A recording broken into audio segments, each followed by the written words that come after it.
Es similar a hoy, mismo proceso y todo. Okay? They line up long before opening. Car after car Gracias. after car. Each person here for the most basic of human necessities. Gracias, buen día. Food. The El Buen Samaritano food pantry in South Austin, Texas, used to serve about 100 families a week. But ever since the pandemic, demand has been spiking. This also makes me happy. CEO Rosa Maria Murillo says the organization now struggles to meet the needs of the 650 families they feed every single week. This level of food access costs us about $500,000 a year. And so right now we are in the last stretch of our campaign to raise those 500,000, and we're still about 150,000 behind.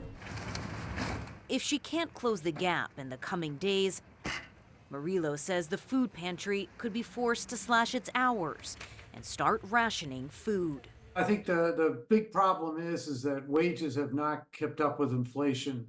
Experts say inflation is largely to blame. Higher food, housing, and overall living expenses ravaging the budgets of lower-income households. An unwinding of pandemic financial assistance and the resumption in student loan payments are also driving more people to seek help. I think the punchline is that people's incomes have gone down because of cutbacks in government spending, and their expenses have gone up. Prices rose faster than what people's income were rising. Particularly rising prices were food and energy.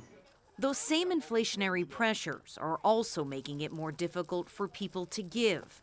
According to a survey by food waste reduction company Divert, only a quarter of respondents said they were more likely to donate this holiday season, compared to 46% last year. Food banks across the United States have been left scrambling, forced to do more with less as food insecurity rises in America. According to a recent USDA report, 1 in 8 households struggled to put food on the table last year, significantly higher than the year before. Economists say there is some hope heading into the new year.